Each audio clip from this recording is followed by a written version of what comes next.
we're back. Profound Podcast Ep.2. Today I'm joined here with Jaden. Jaden. Jaden Page. Yeah. Jaden. And today we're going to talk about attachment. Mm-hmm. Yeah. Yeah. So the first question that I have is for us today. Let's get into it. Oh. How large of a role do attachment styles play in general life, day to day? I think that attachment styles play a larger role once you know about attachment styles in your day-to-day life. Believe it or not. I feel like before you're aware, you're just going about life like you would, not really knowing about what it is that you're attached to, what it is that you think about this, that, and the other. And then once you start knowing, I feel like it shapes your perspective in a different way. Now, that being said, you're still going to react and act in certain ways when it comes to relationships, when it comes to relationships with peers, family, whatever. Right. But I think that once you know what your attachment styles are, there's no unknowing that. You know what I mean? Yeah. I can definitely agree to that sentiment. Yeah. I feel like once I became to a certain degree cognizant of the styles that I was blessed with, it became a large, I wouldn't say focus, but like I definitely noticed so many things within my life that were a result of the way that I attach to people and ideas. I agree. I feel like once you know, like something clicks. At least for me, personally. It was like a relief thing though. It's like, ooh. I learned something new about myself. I learned something new, and now that I have acknowledged it, I can begin to heal. I was about to say, careful with the word. Yeah, heal. That was a good word choice. You can't heal what you can't acknowledge. That's true. That's true. You got a cut on your leg and you ignore it. It might get infected. It might. But if you pay attention to it, little Neosporin, it'll heal properly. That's what I'm saying. That's what I'm saying, man. Yeah. Yeah, I think attachment is definitely a big thing. I don't know. Attachment styles are something I'm pretty new to. Like I don't think I have experienced it enough in terms of active, conscious watching of it. Yeah. To understand the proper ways to navigate it in a way that I actually want. Because, like, I'm definitely avoidantly attached generally. And not saying that that's a negative thing, but I do want to move into a more secure style of attachment. Yeah. Because there's certain things in my life that the avoidantness have blessed me with and deprived me of. I agree. It's a double-edged sword. Very much so. I feel like whenever you say... Okay, I'll preface with this, right? I study psychology and human development and family sciences. So we talk a lot about attachment styles when it comes to infants and children and their attachment to their parents and how that can influence them when they're older in romantic relationships, friendships, all of the above. And I will say that, I don't know, learning about it, because you've got avoidant, anxious, secure, and disorganized attachment styles, right? Like, all three of those have, like, negative connotations to it. They kind of seem like, if you're like, oh, I figured out I'm anxious, or I figured out I'm avoidant, like, definitely. You know, like, if you're not secure, you just feel like you're not good. But that's not always the truth. Because me and you, we were talking the other day about how, like, there's pros and cons to each attachment style. Absolutely. Right? I am very anxiously attached. Learned that quite a while back. Leaning towards secure attachment. Tight. Thank you. But, like I said, anxiously attached, I'm very worried about how other people are feeling, very attuned to how my partners are feeling, how this affects other people, and like that type of stuff. But my empathy is really high. My compassion is really high. I'm a great host because I'm very attuned to people's emotions and their reactions and stuff. So it's not always a bad thing. It just is a thing. Right. Right. Everything is just a thing. It's just a thing. It's just a thing. The negative connotation is something we place on it. True. Yeah. True. From the jump. Really. Absolutely. From the jump. And I'm trying to do better at that. Recently. You know what? Cheers to that. Let's do better. Lovely. It's a little hot. A little toasty. Little toasty. But yeah, they definitely have their pros to it. Like, over intellectualizing. Like, at first it was definitely, I guess, harmful. Like, in my younger years. But it got to a point of like, I don't even know. I didn't understand it, but I just started like meditating and trying to do some type of introspection. And trying to understand myself well enough to navigate the issues. And then it turned into what you see here today. Partially, fully, maybe, I don't know. Do you think, it's just an open-ended question, do you think that anybody can fully escape one of the bad attachments? Please see my air quotes. Personally think so? To be fully secure? Or do you think there will always be a hint of avoidant, a hint of anxious, a hint of disorganized as you shift? I think so. That actually leads me to a question. Guys, I didn't even know. Yeah, because after I found out, like my mind started to philosophize everything. And I'm, I feel like once I have a problem, as soon as I'm able to acknowledge it and see it, hold on. Well, when I have a situation. Circumstance, if you will. And I become conscious of it, I'm more apt to finding a way through it. So do you think we are attached to ourselves? My first gut reaction answer was 100%. But let me dial that back. Let me think about it for a second. Do I think that we're attached to ourselves? I think that everybody has attachment to yourself because you can't not. Right. You and yourself go hand in hand. Right? Yeah. Go ahead. Right. Okay. Now, do I think that... I don't know. Yeah, I do think that you can be attached to yourself because I'm seeing like the way that you talk to yourself, the way that you view yourself, the way that you are in a relationship with yourself is still a relationship that you can be attached to. You know what I mean? Yeah, it's always, I feel like a lot of our interaction with other people is based on how we interact with ourselves. 100% agree. I feel like that's something that I've, like, especially recently, I feel like I'm shifting. My philosophy is like shifting, almost. It's like going from just being like introspective individual, like, oh yeah, we all face that sort of introspection and that, I don't know, treating ourselves like a project almost. Okay. And I'm moving into sort of taking a step away from my ego or my identity enough to actually recognize that certain things are really just a matter of things I've taught myself, And yeah. I'll preface that because with certain attachment styles, like usually they're linked to not the greatest things. Typically. I don't want to like feed into the negative connotation of attachment styles. Right. Typically, I would say that attachment styles are birthed from your family situation, how older adults in power positions interacted with you as children growing up. Now, there's ends of the spectrum, right? So, having that be a real bad situation can have some real bad consequences. Mm-hmm. There go attachment styles, but please continue.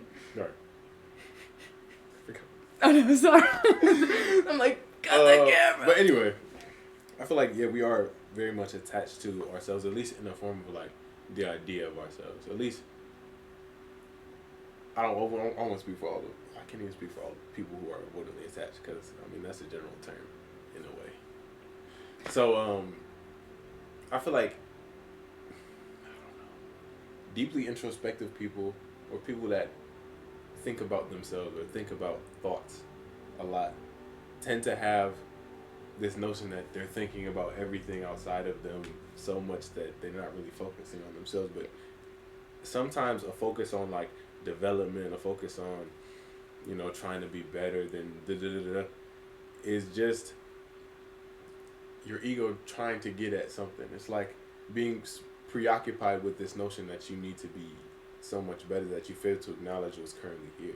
And I think that's part of what makes people avoidant in certain situations, because they're not able to, I guess, give themselves enough validity to be attached in a secure way, because they feel like they have to keep building up themselves until they get to a point where they're comfortable. But this discomfort, I feel like, is inherent to the mindset that they have about themselves. And I feel like if you're not conscious enough to know it, then it's just going to keep moving on. Like, I definitely, at times, have treated myself like a project in regards to, like, my self-help journey and all that. But, like, I feel like I do it in a healthy way now.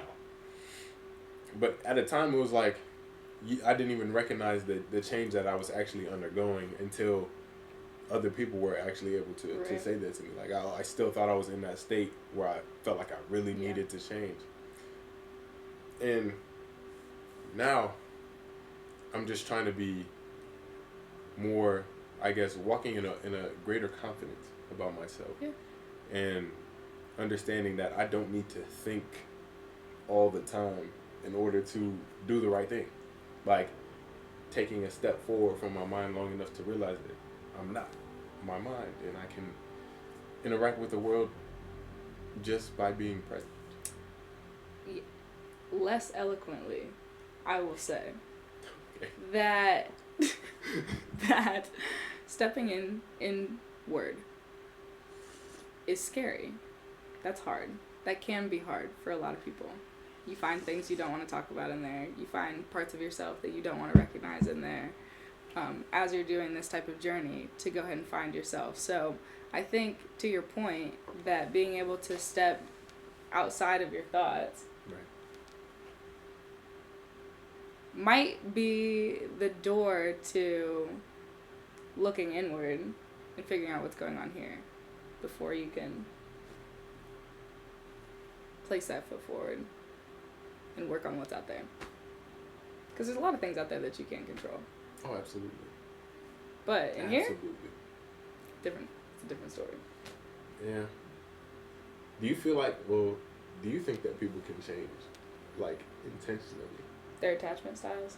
Or just in I don't know, because I feel like an attachment style is part of who you are to an extent. Okay. So if you're able to change yourself, do you feel like you can change your attachment style?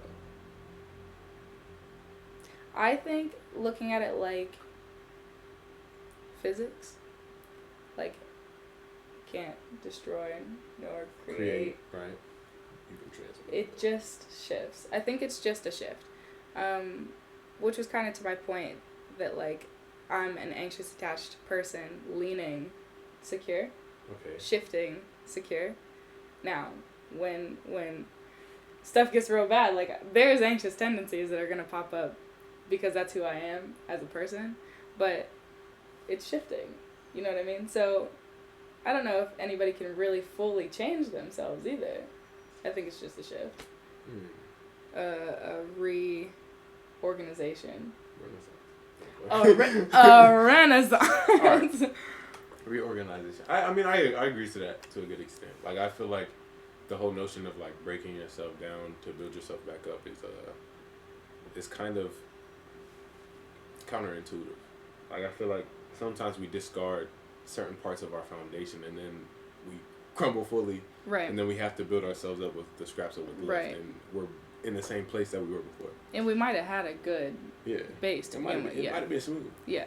I feel like renovation is where it's at. You know, you take that dirty brick out, you paint it a new color, you put it back in. You feel me? Yeah. You fix it up, do what you can, you put it back in. And I feel like over time, there definitely comes a point where you, like, change who you are.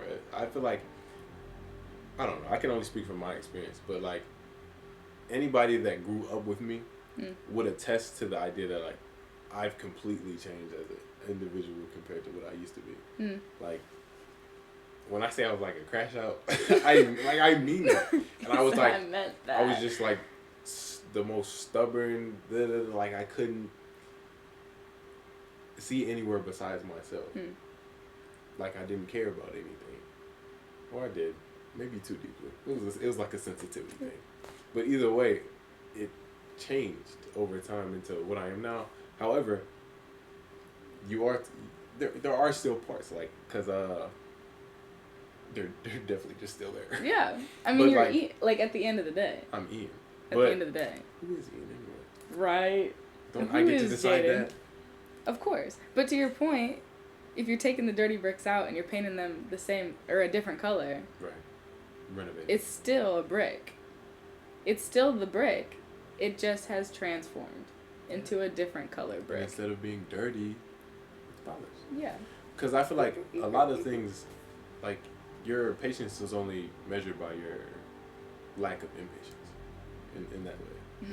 So like, the dirty brick would be like the negative version of the quality. And then when you repaint it, it's like the positive version.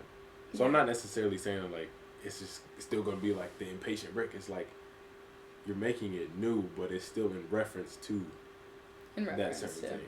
Like renovation is about turning into something new. Not necessarily saying you're disregarding everything that was there, but acknowledging the newness that is within that something. It's a good polish. Yeah. What question started this? Do we think we could be attached to ourselves? Oh, do you think you can be attached? We kind of discussed that. Maybe. But yeah, overall, I think letting yourself go is kind of important. At least in the sense of understanding you don't have to be the way that you've been in the past. Yeah. Like, we all have a choice to start to compound upon new things. Like, I feel like certain attributes are buildable, and I feel like security is one of those things. And same with, like, self-confidence or, like, patience or, like, even empathy, I feel like, to an extent. You can build? Okay. Okay, yeah. I'm like, do you agree with that empathy part? Yeah. I would say that... I would definitely say that people can build empathy. But I will say that to build empathy, kind of like what you said, it has to be in reference to something else, to get something new. If you're building empathy now, there had to be a point in time where something was wrong. You realized you did not have empathy. You saw a situation that really could have used empathy, and there was none there. Or you saw somebody else not give empathy towards somebody else. I think you were onto something saying that you cannot have something new without it being in reference to something else. Like something didn't, well, that's a thought, but something didn't just start out of nowhere, Mm-hmm. out of nothing. Yeah, I feel like you always, to an extent, have everything already within you. Like, do you? I think so. Yeah. I think so. Yeah. Like, if you can imagine yourself to be a certain way, I feel like it's possible. Of course, like, within reason. Like, right. I don't think I can just sprout wings and fly. Right. Like, but with certain things, I feel like if you can, or like with desires, or like what you want, or like your life goals, I feel like it wouldn't be in your head if it wasn't achievable to a good extent. Not even in the sense of, it's implanted in your head because you're destined to do it, right. but like to know it's humanly possible means you too can do it. And I think if we can acknowledge that we have that desire, then part of us has to have the belief that we can achieve it. Or else why? Like, why? What's the point of wanting it? Right. Yeah. Hmm. Right. I think so. Like, I don't want a Lamborghini right now. But you could. But you know you could. Well, one of these days. Maybe one day. Someday. I don't want a Lamborghini. Someday. You want a Lamborghini? No, I'm okay riding around with Daryl. Daryl's till his wheels fall off, and then I'll get a new car. Me and Cece, ride or die. Yeah. Till her wheels just fall off. Because what's the point? Like, that's what I mean. I might as well. There's no But point. one of these days, like, if I wanted to, I know that it's humanly possible that I could. Yeah. Yeah. Now, there might be barriers in the way. There might be this, that, and the other. But it is plausible. But then, I don't know. Are there dreams that are too big? I don't think so. No? I think, well, no. I would say no. I think it's about really the perspective that you take on it. Like, it might not always look the way you envision it or expect it to look. Because I think expectation sort of limits our ability to achieve a lot. Yeah. But I think if we can just, have a certain optimism about our goal and then take the steps to go towards it, then I think it's just as achievable as anything else. I think everything has a certain amount of energy that you need to be putting into it. Even if it's just in changing your perspective enough to accommodate that life for yourself. Because I feel like we won't be able to see opportunities to get that certain something if we don't actually believe that we can or don't give ourselves enough volition to. Like, if I don't think I can, like, for example, like, I want to do speaking stuff at some point. Right. And if I genuinely don't give myself, like, any type of faith or belief that I can do that, then when opportunities for speaking and working on that pop up, I'm just going to be like, well, that's a thing. Like, I don't... That's a thing that I can't achieve right now. And I probably won't even acknowledge it because I don't think that I can do it already. Yeah. So I think a lot of times we just count ourselves out of certain aspirations of ours, or maybe we just recognize the sacrifices that it takes and don't want to do it. So it's hard. I have a segue. Ooh. I have a question. So we're talking about attachment, right? Right. We're talking about our goals. We talked about, can we be attached to ourselves? Right. What about, do you think that, like, your attachment styles translate into things that are not human? You're going to have to describe it. What I mean, can you have do you think that somebody with an avoidant attachment style might be a little bit more pessimistic and not go after their goals? Do you think that, I don't know, somebody with an anxious attachment style, when it comes to their goals, might not even be able to reach them because they're too worried about making everybody else happy about? Oh, yeah. You know what I mean? I can see that, definitely, because I feel like one of the characteristics of, like, being avoidant is having a sense of, like, you're not ready for whatever it is that you're facing. No. And I feel like if you get stuck in that mindset and truly, like, I wouldn't say give in, but, like, believe it, then it is your reality. I feel like if you believe it to be true, then that's how you're going to interact with the world around you, and it might as well be true. So, yeah, definitely, I feel like they definitely do contribute to the way people go about anything that they want. So then maybe it really does play just a big part in our general life. I don't know, chat. Are we I definitely got dreams. Chat. I definitely got dreams on going towards that. Yeah. And I feel like we're securely I've been building my confidence about those things. Thank you. I didn't know what that that just on the microphone. Continue.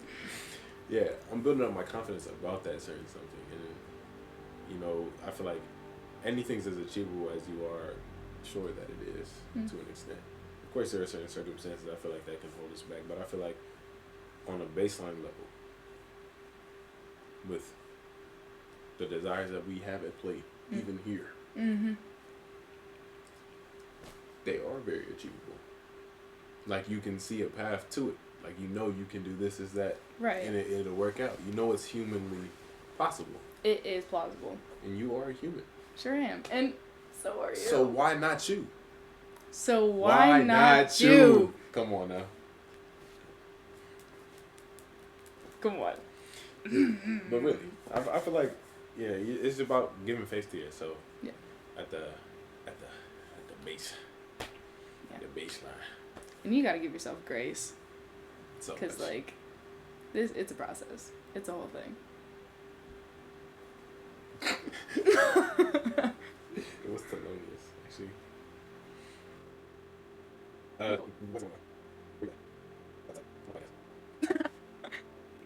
we're going to Hey guys, welcome to the Profound Pondering. You guys haven't seen me in a while, but I will be making a return. So Solid. I know y'all miss Andrew, and Andrew misses you. No. Bet that. Bet that. All right, boom.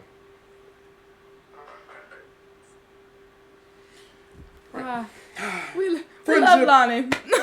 Lonnie. All right.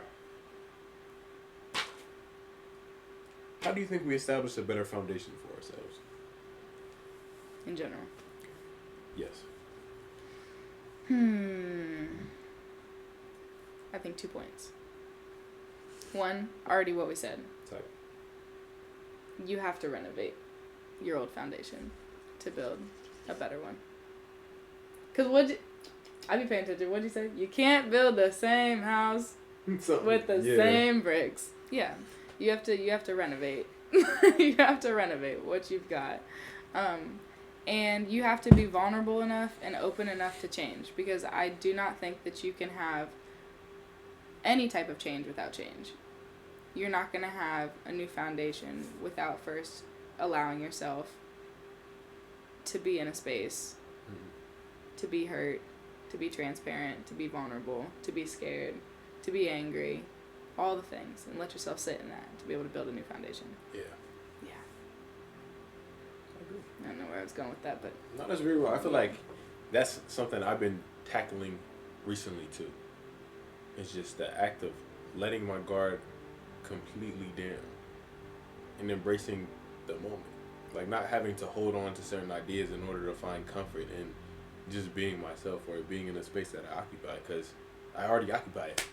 Yeah. What is there to think about in a way, you know? Yeah. Yeah, so the vulnerability part I feel like is definitely prevalent. I feel like we definitely have to learn how to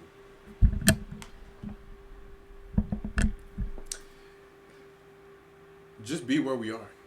Be vulnerable enough to be in the moment, I guess.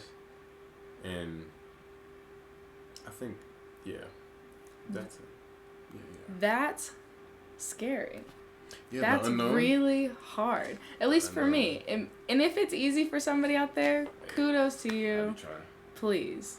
But to be able to sit in your feelings and your thoughts and your emotions means that becomes your reality. And so I feel like if you are doing what you can for your thoughts, your feelings, your emotions to not become what you're sitting in right then, you're not going to allow yourself to feel the shame, sadness, whatever. You don't want that to be true for yourself. I see the gears turning. Is that not your reality? My reality? See, I'm not 100% sure. I don't know. I don't know. Because, like, if I'm being, like, 100% transparent, like, I don't remember, like, I talked to you about this before, but, like, I don't remember, like, the certain potency of the feelings that I used to feel when I was younger. Right. Like, after I started meditating for basically a whole year, 2 hours a day, like, it got to a point where I was very much aware of my feelings and aware of what contributes to them in terms of my thought. So I guess it wasn't until recently that I started actually trying to implant positive thoughts to make myself feel a certain way, but in a sense of like, I didn't contribute to my own negativity. Like, if something was negative within me, like I felt bad about something, I'm not going to actively implant thoughts that are negative about it. Like, I'm not going to be like, if I'm feeling some type of shame, I'm not going to be like, oh, like this is characteristic of me. I'm going to let it be characteristic of the situation. That's fair. It's characteristic of a specific expression of me. But that's not like the whole of who I am. I feel like we allow the part to define the whole very, very frequently. And I think that's what sort of contributes to that living in that negative emotion, rather than recognizing that there's more out there. Like, you have so many great qualities to yourself. I think that's what a lot of people are trying to work towards in general. Yeah. Like, a lot of therapy, a lot of CBT, like, that's what they're trying to get people to push and realize that these negative thoughts that you're having about yourself, these disorganized thoughts that you're having, don't define your whole being. You know what I mean? I feel like, I don't know, like a little bit of a hypocrite sitting here, but like I do my own work, and I'm trying to do my own work and stuff like that too, but I still have thoughts about, you know, myself, who I am, the way that I've reacted to certain situations, whatever, and what that means about me as a person. But like you said, like I think it's just having the right mindset to realize that that doesn't mean necessarily anything about me as a person, just how I reacted in that situation, how I reacted to that situation, like it doesn't... Yeah. I know exactly what you mean. Like, because I don't know what happens. Like, as soon as I encounter something, like a philosophy comes out in my head about it. Like, I always have like a way of rationalizing in my head that allows me to continue moving forward with some type of positivity. I don't know if that's a negative positive thing, but like, of course I'm being mindful of what occurs. Like, you have to take responsibility, I feel like, for your actions and be truthful with yourself enough to acknowledge when you are wrong. But I feel like to that same extent, I forgot that. I remember I was at Mirror Lake with Kwasi and all of them, and I was thinking in my head, it was I forgot what day it was. I don't know. There were fireworks. I forgot what day. It wasn't the 4th of July. But I thought to myself, like, there's no like should have or like could have, but only things you have done. Like, I feel like that brings you back to the present moment and acknowledges that, like, you can live in a should have, like, oh, I should have done this, I should have done that, but, like, dwelling on the past in regards to that generates no change. And I feel like if we can at least acknowledge that we should have made a different choice and, like, truly know it and are honest with ourselves, then we should give ourselves enough faith to be present in the moment to make a better choice in the future. Yeah. I just feel like people... including me sometimes, like if you are ruminating on these past choices, I should have, I wish I could have, I would have done something differently if I could have, kills your joy and like deprives you of the opportunity to allow yourself to see that as a learning opportunity. You know what I mean? Like that instance that you wish you could have, would have, whatever, can help you inspire somebody else to be different, inspire yourself to look at other situations differently. Like, yeah, rumination, yeah, that'll get you, because... Yeah, you definitely will. It definitely will. It's rough out here, buddy. I'm just like... I agree with that. Man. I agree with that. Yeah. I don't know. That's why I feel like the present moment is sort of very important, or at least trying to get that. Like, I say the present moment a lot.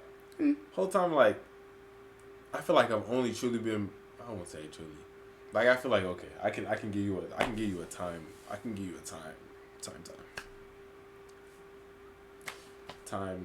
line. Thank you. Yeah. Okay. So like, December 15th. Oh, specific. 2020. Dang. Okay. 3. Okay. To March of 2024. I feel like I was genuinely the most present that anyone could. I won't say anyone that I've ever been. Okay, fair. And it was like, how I'll describe it is, because I'm understanding it more now. It's like not being concerned about the past at all. Like the past, literally letting the past be the past, and allowing the future to be defined by the actions you take where you are. Yeah. And that was just like so liberating and free to me. Like, I genuinely felt high for that whole, like, I felt high for a time. Why did it stop in March?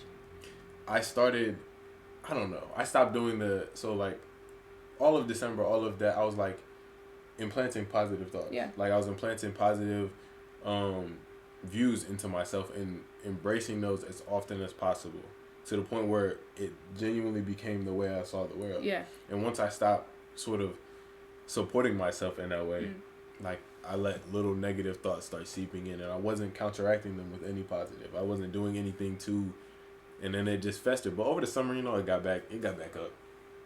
Yeah. And then this morning, I was present. All right. It felt great. That was right after a meditation. I was about to say. Right after meditation. It wasn't even right after. It was like an hour after. Because the meditation was cool, and then I was just like, And then I was editing the video. I was like, you know what? Why not feel good about being myself? And Why not? Just tried to embrace any type of positivity. I feel like your value is not in your utility. Tell them. Rather, your existence. So yeah, I feel like it's just about being happy about the space that you occupy, regardless of what it is. I feel like it's about a belief in self, and I feel like belief is not characteristic always of some type of fact. Like, if you believe in this is gonna happen. This is gonna happen. Like, if you believe in yourself, you might mess up. Yeah. Something bad might happen. Yes. But that doesn't mean that you should abandon a Belief. positive view of yourself that it'll work out. Right. I feel like that doesn't do anything to you but take away your ability to actually achieve anything. If anything. If anything. Yeah. Yeah. That quote right there that he said, that's been stuck up here for a hot minute. It's been stuck up here for a hot minute. I forgot why I said that. We were going through IKEA. I don't remember why. Through the IKEA parking lot. He pulls out that banger. And I was like, I've been thinking about it ever since. It's probably been a month. Dude, that one, yeah. That was probably been a month ago. I'm like, yeah, because it's another thing with attachment. Like, we attach ourselves to, I think, certain things that we have to do to feel good about who we are. Yeah. But, like, you're fully capable of doing that something, and you need to give yourself the credit for doing, not the action itself. Just like, being. Just being you, like. Your attachment towards other people was based off of the reaction that people had to you. If you're looking at it from infant attachment to parent attachment, right? The way that a mother, a father, a parent would react to their children's distress, to their children's happiness, whatever.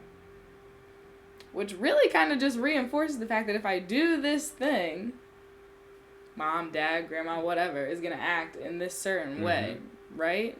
Which really just makes you think that what you do really determines how people, what value do I have? Am I doing the right things? Is my utility, is my value in my utility and not just in my being? Because apparently my being's not enough for X, Y, and Z that I'm waiting for from somebody else. And that's just a crazy gamble to take. I feel like with life, I feel like that really, I don't know. Maybe it's just like a ploy for control in my head, but I don't really know. I feel like it's healthy to an extent. Like, trying to de-invest the value that I take in everyone else's opinion and putting value back in my own. Not saying being negligent of like how I interact in like a social way or how I treat people or this is that and other. Like, I always feel like honesty has to come first with yourself at all times. But like, having a good view of yourself, or at least acknowledging your good. I feel like we don't cheer for ourselves enough. We just talked about this. We did. We gotta give ourselves flowers, y'all. Pats on the back. Pats on the back. No matter how big the back is. No matter how big the back is, pats on the back. Bruh. Pats on the back. Because just your existence alone is worthy celebrating. Yeah. I genuinely think so, though. Like, the odds of you being here, like 1 in a billion. Astronomical. If you really want to watch it, watch Neil deGrasse Tyson's Star Talk about it. But, like, it's absolutely crazy. So just your mere existence alone is whatever you want to call it, a miracle, whatever. To celebrate. To celebrate. Yeah. Reason enough to celebrate. But I think some people, like, it definitely depends on your environment, too, to an extent. Like, I don't know. I feel like when we get surrounded by certain people with certain ideas, like, people's words always carry, I feel like, a vibration to them. Like, they make you react in a certain way.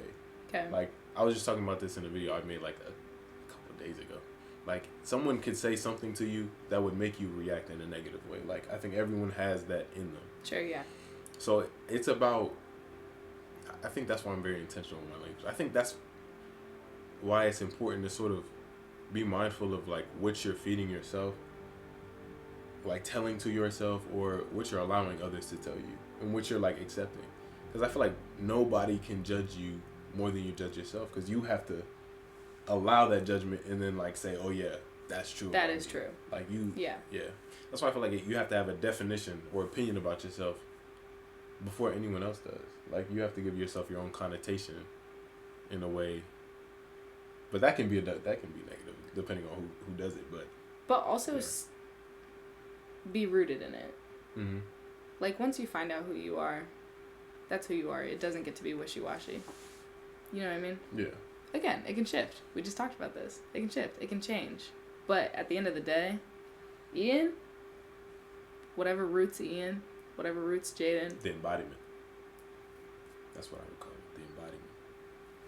At the end of the day. You know? Yeah. Yeah. 100%. Yeah. I have a question. Oh! What? Go ahead. I was going to say, I wrote down a question about attachment. Yeah. This whole thing It's been a roller coaster. This is how it's supposed to be done. It's been a... Yeah. This is how conversations are. Yeah. Yeah. Oh, okay. Do you think that there is such thing as healthy attachment, or is attachment just always a form of dependency?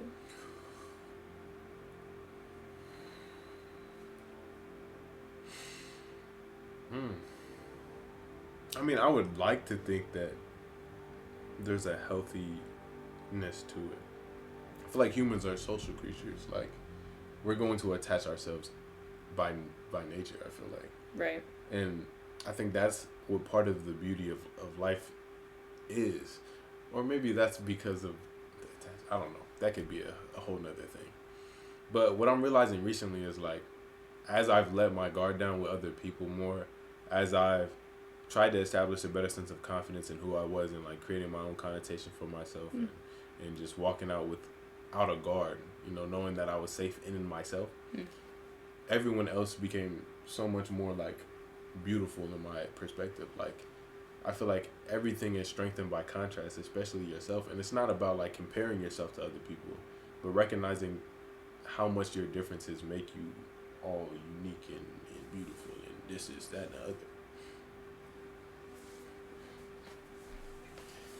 Yeah. I also feel like, I don't know, kind of like what we said, like, are we attached to ourselves? Mm-hmm. You know? If you're being attached to yourself, can you really have total dependency on others? Not really. No. Not really. Not if you're attached to yourself. I feel like, yeah, if you're in to be in, I feel like, a genuine, okay, I don't even know how to say that properly. I feel like to love someone, or the expression of love, is like without ego. It's like without this notion of holding on to yourself. It's beyond who you are. And I think that is what is like true love. That's what I would call it, true love. Yeah. Right, if you will. What do you think? I feel like, I don't know. I feel like I'm having trouble finding the line between attachment and independence. Okay. Like we said multiple times, you can be attached to yourself. I do agree. Can that just be independence in itself? So is independence like an attachment to yourself? Or does the word attachment, the concept attachment, the idea attachment in and of itself imply interaction? I think it does imply a certain interaction. I think it implies a certain expectation too. Like, because just like you were saying, like, it's about the relationship, like toddler parent, what you're expecting of somebody from your certain set of reactions. I feel like independence with yourself is like, depending on how it's done, because I feel like it could be done in a healthy way, it could be done unhealthy, but I feel like to an extent we do put expectations on ourselves in regards to like how we should interact if we do this certain thing for ourselves. Like, if I do 5 assignments, like, oh, I know I'm gonna be happy about myself. Yeah, I feel like it is like that. That is a degree of attachment. But it's an interaction between yourself. Yeah, but I don't know if I would call that. I don't know. I don't know if that's good. That's a good thing, I think.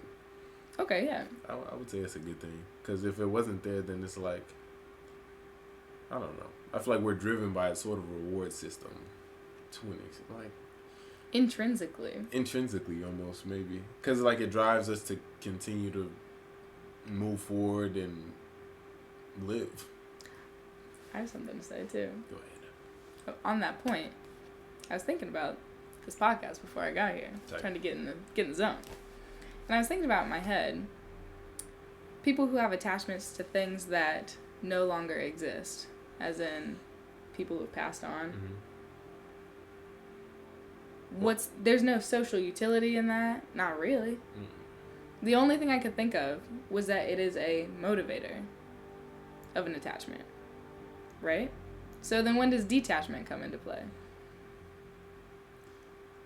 Detachment. I don't know. See, I practice detachment to a good extent. At least I think I do. I would agree. With people, I don't think I practice detachment. With people? With concepts? With things? With concepts, with ideas, with stuff. But people, I feel like it's a whole separate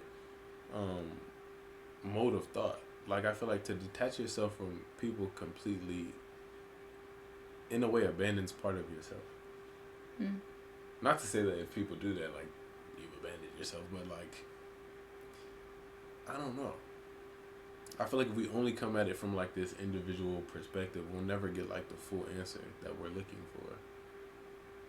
I feel like even when I'm having conversations and they aren't even, like, philosophical or deep, with people, like, I'm getting so much from just the interaction and figuring out more about myself and sort of learning about who I am through the contrast that I'm having with someone else. Yeah. So if you don't give yourself that, then it's like there is no foundation for you other than what you think, I guess. I guess. Yeah. I don't think you can ever fully detach. We're social creatures to begin with, generally. I personally truly believe that you need that to survive. Yeah. But I think that in some way, shape, or form that you can never fully detach from something. I'll say from a being that you care deeply, deeply, deeply about. I don't think you can ever fully detach. Maybe transform. Maybe just gain another appreciation, but I would still argue that that's still attachment. But that's just me. I digress. So would, like, the transformation in your head be like, for example, two people in a relationship, they were attached stupendously. Deeply rooted in love, and then after their relationship, say it ended bad, it turned into, like, some type of hate. Would that still be considered an attachment to you? Yeah. I would say yes. Because even if the attachment was hatred, that's still a string. Yeah, we always have something that's going on there. Huh? And I feel like every interaction that you have with somebody can mold you in some way, shape, or form. We're very malleable people. I think we should be that way. I think we should be. And if that's the case, then if you are attached to somebody and they're gone, or you hate them, or whatever, you have been molded, transformed into something by their influence.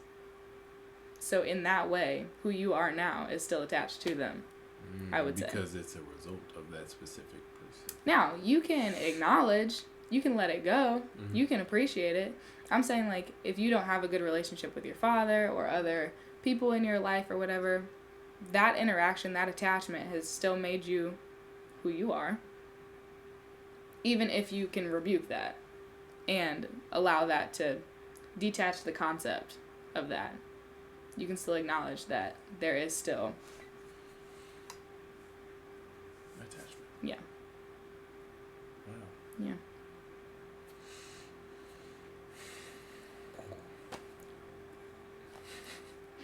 Wow. So basically, we're attached to everything. No, I'm playing. Basically everything's connected. Yeah. We're attached to everything. Because I definitely met people that I feel like were influential to me. A lot of people. All my college friends. All my high school friends too. But yeah, there's definitely like a subtle knowing that like if I wasn't to meet this person, then this, or if I wasn't fortunate enough to be a part of this group, then this. Like, there's so much of that, and I feel like it can go the opposite way too. Like, I wasn't able to do this or be with these people, so this is like occurring. Like, we always have an attachment to even our own feelings. I feel like that's part of that's part of like what I feel like keeps people stuck in who they are. Yeah. Sometimes because we get addicted to the chemicals. Comfort, we get addicted to how we are used to feeling, because we feel like that's who we are. That's who we need to come back to, and that's why I feel like it's important to try to embrace the discomfort of like the present moment, because I feel like that's where you're void of that connotation that you've convinced yourself of, and that's why it's uncomfortable, because your ego's telling you, no, come back to this. Like, this isn't where you're supposed to be, but like, that's the only place where you truly change, I feel like. Yeah. My therapist, love my therapist. Time. She, challenges us to work on like intentional suffering, pushing us out of our... Oh, no, that makes sense. Yeah, right? Mm-hmm. Yeah. Pushing us out of our comfort zone, doing things that, like, I'm just gonna die. My next video is literally about that. Intentional suffering? Sort of. It's like, give yourself more than you think you have. See? Preview. There you go. A segue, if you will. Anyways. But yeah, like, and it's hard, and it's uncomfortable, and it is not... I don't know. It's not easy to make yourself feel like crap going through this process if you don't have the end goal in mind of what you could become down the line. It's important to give yourself room to grow. Yeah. Like, that's what I've been trying to push myself more to do. I feel like it's a confidence builder too. Mm. Like, always doing more than you think. Like, when I'm exercising, I'm like, oh, I'm tired, but like, what if I just did it more? Like, what if I just did it again? Took myself away from the thought long enough to recognize that I'm being almost constrained by what I think about myself. Like, when I was running on a treadmill today, bro, I was almost laughing at my own thoughts about what I was doing. Because I was like, I was going 8 miles per hour. And I was tired. It was the last lap. Yeah. I was like, bro, I want to stop. I said, oh my God, I can't. And I was like, he said, I literally just was like, let me just not think about this and keep going. Like, type. Because you get to define your limits, I feel like. Correct. To a good extent. Of course, like, really. Right. There's like physics. Physicality. But when it comes to like our improvement, our growth, and our understanding, I feel like it's always about the room you give yourself and how much faith and energy you put into actually making that improvement. Yeah. And it's gonna be uncomfortable. It is. Or you can find comfort in the uncomfortable. I think it's possible. But I feel like the unknown is a beautiful thing sometimes. It's anxiety producing for me. Yeah. We're learning to enjoy each other's company a little bit more. Me and the unknown. We sit a little distance on the couch. Yeah. But like, we're still in the same room. Possibility is so... It's so like inspiring to me. Like, I think that's part of the reason why I like just go about life the way I do, is because I recognize that like nothing's... I wouldn't say like... You can say everything's written, but like... I don't know what's going to happen next. But what I do know is I'm going to be there. Correct. So I might as well have a good feeling about myself, because why should I make myself suffer for something I don't even know about? That is true. feel like we try to answer our own questions without watching the answer unfold.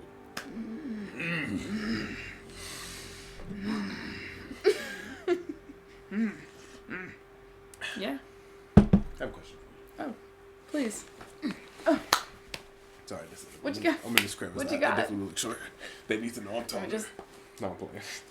I'm like, I'm 5'7". I'm attached to it.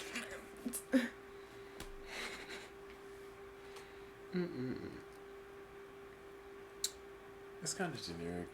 Mm-hmm. How do you view change? Inevitable. When growth is the goal, huh? When growth is the goal. Change. You said, full circle moment. Literally. Full circle That moment. was the most full circle shit ever. Yeah. I like, that's Go tough. ahead. Sorry. That's tough. Anyways, did they see that? No. Anywho. Excuse me. What was I saying? I got really just. Oh, change. Right. Yeah, it's inevitable. I am real science minded, and so it makes sense to me whenever I put my what do you call it? Anecdote. Personal anecdote. Yeah, in science terms. The state of the world at the moment is obviously not the state of the world at the very beginning of this earth, of this whatever. Right. We had no control over that. Anybody living right now, we had no control over that. Something's gonna happen. Like, if change can happen, it's gonna happen. And so I feel like there's no stopping it. Even by purposefully not trying to change, you are causing something to occur. What they say, like, not choosing is a choice in and of itself. Yeah. What you're not changing, you are choosing. So very much inevitable. Go ahead. Yeah, very much inevitable. I feel like the process can look different. The way you look at the process can be however you want to look at it. But change in and of itself is inevitable, and you cannot have change without change. And once the first change happened, it's just... Yeah. I completely agree. Yeah. 100% even. I feel like, for me, the biggest catalyst for change is always your perspective. I feel like you always have to break into your subconscious somehow. And I feel like it's your perspective, your thoughts, and then your feelings. I feel like they all contribute to each other. Like, how you think influences how you feel influences your perspective of the world. If you think a negative thought, you feel negative about it, you look at the world in a negative way while you're feeling negative. So if you find a way to break that in, like have a positive perspective, or at least implant positive thoughts, you'll find a way to feel a little bit more positive, and then it'll keep compounding upon itself. And that's why I feel like I did for myself, to get myself in that state. And I'm detaching myself from that state, really, because the state is right here. Like, the present moment is always... Yeah. The present moment is always right here. I just edited a video today. This is a video that I was like, damn, because I was like, oh, I'm super present. Then I was editing a video I made 3 days ago about exactly what I was feeling. And it was like I finally understood and registered what I was talking about. He said, I understand. But, like, beauty never escapes the moment. We do. Come on now! Nasty. No, but, like, seriously, like, the beauty's always here. And it's just up to us to be present enough to acknowledge it. Like, not be too involved with ourselves to corrupt our moment with whatever we have going on inside. Yeah. It's hard, though. Do you it's a work in think progress. The force that is pushing against change is ego? Absolutely. My ego has been running rampant recently. I gotta rein her in. It's hard. It definitely is. I don't even know. It was very gradual for me, luckily. But change is always like an undercurrent. I feel like the way we time things is what makes it seem so like, oh, I changed here. Right. Like, it's always It's a pretty consistent thing. I believe so, to an extent. Like, of course you can act as a catalyst to your own change. And I think a certain perspective will make you change in a certain way, but like you're always going to encounter new things, new experiences, at least the way we are now, that are going to cause us to change. Like, I feel like you can never truly know yourself 100% because there's always going to be things you have yet to experience. You have yet to encounter to grow from. So, yeah, but I feel like if you get your life in a certain cycle, a certain repetition, and you keep the same perspective, then like your stagnation is going to be stagnant. And I feel like the change is going to be in your feeling about yourself more than your external environment. Like, people will do the same thing over and over again, and then they'll end up hating their circumstance. Fair. Yeah. Fair. A brain scratcher. We're good. Okay. We're back to we're back. Put it back together. See, you done scared me real bad. Because if that whole conversation just... Dude, I would have crashed. This is great. Oh, my God. Woo. Crisis averted. Anywho. Oh. Attachment styles. We've been talking about it. Do you think that there's benefit in knowing your attachment style? Or is this like an ignorance is bliss type of thing? Okay. You know what I mean? Personally, Personally, it's been a benefit. Okay. I feel like I'm very open to change, and I'm open to growth within myself. Like, I want to achieve certain things, and I recognize that certain parts of me have to die to an extent for new life to be present. So I was happy to like sort of find that out, because I'm like, oh, now I can like see the issue. Now I can see, you know, certain steps to get to my goal more clearly. But I recognize that if you don't have a mindset that is like growth oriented, or like,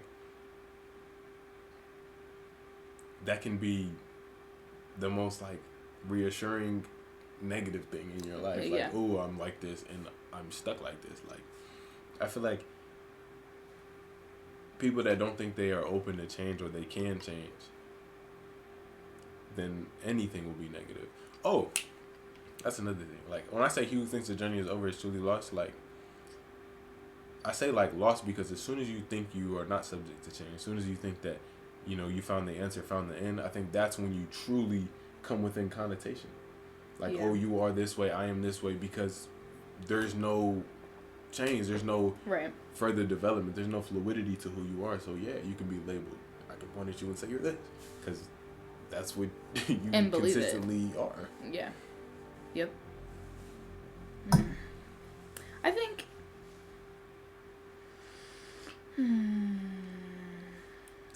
What do I think? I don't know.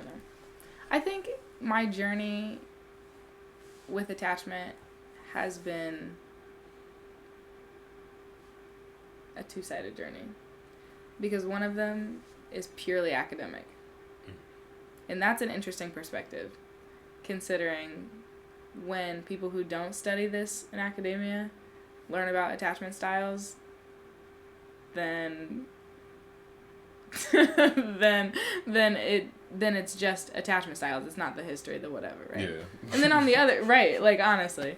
And then on the other hand, it's from the, you know, self-journey, exploration, therapeutic side. Okay, I see what you're saying. And there's trying to be a balance between Jaden and this studious. Well, I know this is and the other, but with me. But what does that mean for me?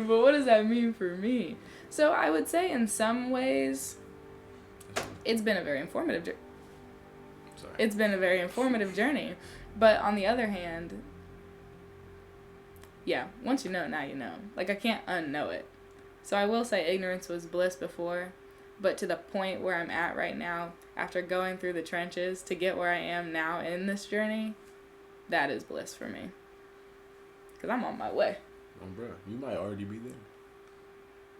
I might. My therapist watching is like, no, you ain't, girl. No, you ain't, girl.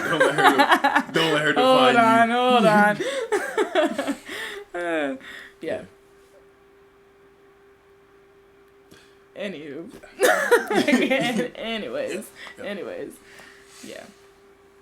You feel like you got a weight off your chest? Yeah, it was nice. Do you feel like you got a weight off of your chest? Always. Great. You gotta just keep discarding the weight. Correct. The weight of identity, guys. Detach from it, if you would. The weight of identity is crazy. Who am I? Who are you?